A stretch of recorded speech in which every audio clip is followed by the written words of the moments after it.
सबसे पहले ख्रिस्ट यीशु के पवित्र नाम में आप सबको जय मसीह और स्वागत है आज की आराधना के दिन में जो परमेश्वर ने ठहराया है और परमेश्वर की महिमा के लिए ही नियुक्त किया गया है।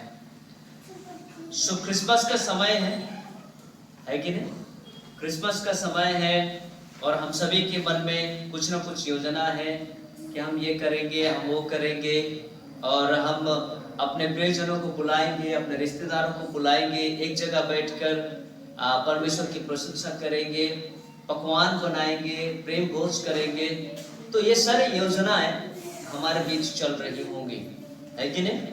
और इतना ही नहीं बल्कि हम ये भी सोच रहे होंगे कि हम एक दूसरे के साथ आदान प्रदान करेंगे, है ना? एक दूसरे को क्रिसमस विश करेंगे, एक दूसरे को क्रिसमस गिफ्ट देंगे। तो इस प्रकार का सोच, इस प्रकार का योजना जो है हम प्रत्येक विश्वासियों के जीवन में हो रहे होंगे, बन रहे होंगे आने वाले क्रिसमस 25 दिसंबर के लिए। हमने परमेश्वर की ओर से पाए हुए उस गिफ्ट को भूल गए होंगे शायद, और हमें याद नहीं होगा शायद। लेकिन जब हम परमेश्वर के प्रेम को देखते हैं तो हम बहुत चकित रह जाते हैं कि परमेश्वर हमारे साथ ऐसा भी बर्ताव कर सकता है क्या? परमेश्वर हमारे साथ ऐसा भी व्यवहार कर सकता है क्या? क्योंकि हर एक मनुष्य जब वो खुद को जांचता है, खुद को जब निहारता है तो वो कहीं भी अपने आप को सटीक नहीं पाता, यानी कि सही नहीं पाता, पवित्र नहीं पाता। तो ऐसे में कैसे परमेश्वर का प्रेम हमारे लिए एक अद्भुत प्रेम बनकर आ सकता है? क्रिसमस की एक ऐसी अद्भुत कहानी है जिसको सुनकर लोगों के कानों में विश्वास नहीं होता। हम वर्षों से प्रभु यीशु मसीह के जन्म के विषय में सुनते आ रहे हैं, लेकिन लोगों को एक बात हजम नहीं होती। वो बात यह है कि एक कुंवारी कैसे गर्भवती हो सकती है। How can it be possible? कैसे वो एक कुंवारी होकर गर्भवती हो सकती है? ये असंभव है। सो जब हम मत्ती रचित सुसमाचार के पुस्तक जब हम जाते हैं तो यहाँ पर हम देखते हैं कि कुछ ज्योतिषियों को ये पैगाम मिलता है कि यीशु जो सारे दुनिया का राजा और ईश्वर का पुत्र, जो एक कुंवारी मरियम के गर्भ से जन्म लिया है, वो बेथलेहम में है। सो वे लोग देखने के लिए उत्सुक होते हैं और कुछ ज्योतिषी लोग उनके जन्मभूमि को, जन्म स्थान को देखने के लिए जाता है ताकि वे उनके दर्शन को प्राप्त करें। लेकिन उससे पहले तो वहां पर हम पाते हैं कि मरियम और यूसुफ इनकी मंगनी हो चुकी होती है, और इनकी मंगनी जब हो चुकी होती है तो शादी इनका बिल्कुल करीब होता है और शादी की बातचीत चल रही होती है। और ऐसे में यूसुफ को सुनने में आता है कि मरियम गर्भवती है। जब यूसुफ को सुनने में आता है कि मरियम गर्भवती है तो यूसुफ क्या सोचने लगता है कि वो एक धर्मी व्यक्ति होने के कारण से वो अपने मन में सोचने लगता है, हो सकता है कि मरियम जवान है और मरियम सुंदर भी है, हो सकता है किसी उत्तेजना में आकर या गलती से उसके जीवन से ये पाप हो गया हो और वो गर्भवती हो गई हो। ये सोचकर यूसुफ जो थे चुपके से मरियम को त्याग पत्र देना चाह रहा था, यानी कि मरियम को बिना बदनाम किए मरियम को छोड़ देना चाह रहा था। लेकिन क्या हुआ, अगले ही पल क्या होता है कि जब वो सो रहा होता है, वो निद्रा में होता है, उस वक्त स्वर्गदूत से दर्शन में कहता है कि हे यूसुफ, तू इस मरियम को अपनाने से न डर, इस मरियम को अपनाने से न डर, क्योंकि उसके गर्भ में जो बालक पल रहा है वह परमेश्वर के सामर्थ के द्वारा, पवित्र आत्मा के द्वारा वो गर्भ होती है और वो ही जगत का उद्धार करता होगा। और ये सुनकर यूसुफ उस स्वर्गदूत के संदेश को स्वीकार कर लेता है और उसके बाद यूसुफ मरियम को अपनाने के लिए तैयार होता है। लेकिन तब तक मरियम के साथ सहवास नहीं करता जब तक कि यीशु बालक का जन्म नहीं हो जाता।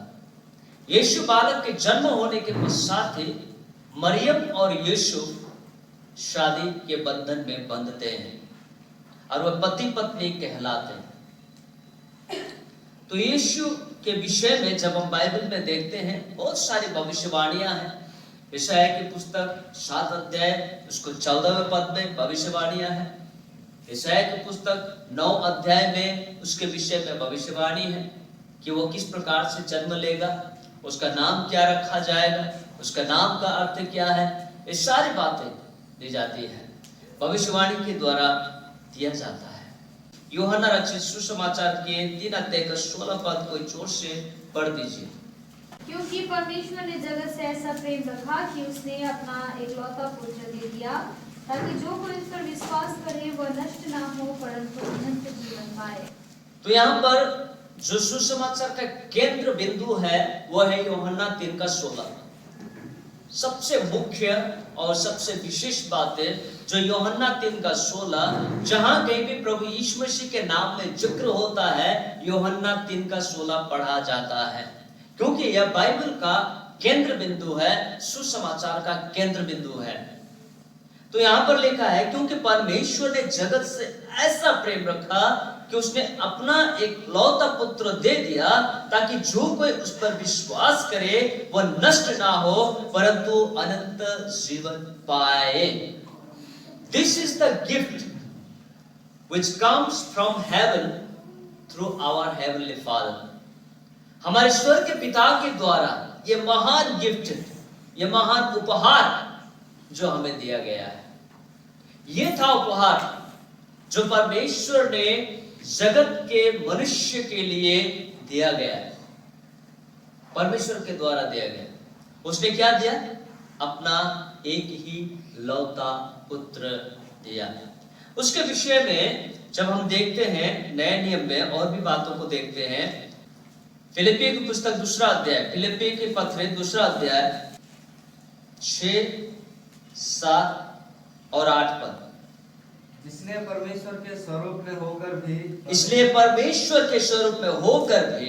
परमेश्वर के तुल्य होने को अपने वश में रखने की वस्तु ना समझा। परमेश्वर के समान होने को अपने वश में रखने की वस्तु ना समझा, वरन अपने आप को ऐसा शून्य कर दिया और दास का स्वरूप धारण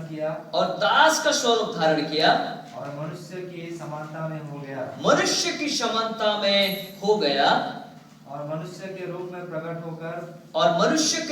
प्रकट होकर अपने आप को दीन किया और यहाँ तक आज्ञाकारी रहा कि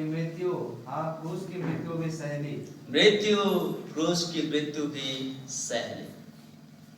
तो वो परमेश्वर स्वयं परमेश्वर होने के बावजूद भी वह खुद को परमेश्वर के वश में रखने की वस्तु न समझा, यानी कि खुद को परमेश्वर मुंह बोलकर जगत में लोगों को प्रकट नहीं किया, परंतु उसने क्या किया? अपने आप को शून्य कर दिया। शून्य का मतलब क्या है यहाँ पर पता है? शून्य का मतलब अपनी सारी शक्ति, अपनी सारी वैभव, अपनी सारी महिमा को अपने पिता के हाथों में दे दिया और वह एक साधारण मनुष्य बनकर मनुष्य के बीच में आया और अपने पिता का यहां तक आज्ञाकारी रहा कि वह क्रूस के मृत्यु को भी सह लिया। इसीलिए यूहन्ना 3 का 16 कहता है कि परमेश्वर ने जगत से ऐसा प्रेम किया कि उसने अपना एक लौता पुत्र दे दिया कि जो कोई इस पर विश्वास करे वो नाश ना हो परंतु अनंत जीवन को प्राप्त करे। प्रभु यीशु मसीह का इस जगत में जन्म लेने का यही उद्देश्य था कि पापी मनुष्य मन फिराए और उस पर विश्वास करके उद्धार और मुक्ति को प्राप्त करे, ताकि वह शुद्ध हो जाए, पवित्र हो जाए, परमेश्वर का तुल्य हो जाए और परमेश्वर का स्वरूप जो आदम की बगीचा में मनुष्य ने खोया था उसको वापस प्राप्त करे। This is the very special gift of God जो परमेश्वर ने हमें दिया है, आपको दिया है, हम सबको दिया है। नाउ यदि परमेश्वर ने इतना कुछ हमें दिया है तो हम परमेश्वर को क्या दे सकते हैं? क्या हमने सोचा है कि परमेश्वर के लिए हम कुछ देंगे? क्या हमने सोचा है कि परमेश्वर कुछ अर्पण करेंगे?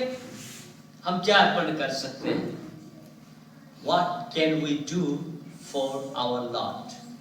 हम क्या कर सकते हैं अपने परमेश्वर के लिए?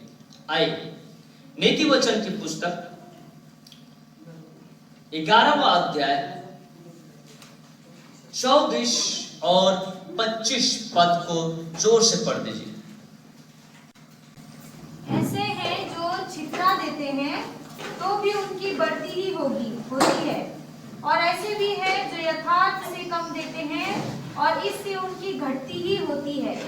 उदार प्राणी हष्ट-पुष्ट हो जाता है, जो दूसरों की खेती सींचता है उसकी भी सींची जाएगी। Thank you, God bless you. परमेश्वर इस वचन के द्वारा हम सबको आशीषित किया है। हम परमेश्वर का धन्यवाद करते हैं। हम इसे कभी ना भूलें, परंतु परमेश्वर के लिए हम ये सारे काम को करें और परमेश्वर के नाम की महिमा सदा सर्वदा होती रहे। धन्यवाद। जय मसीह।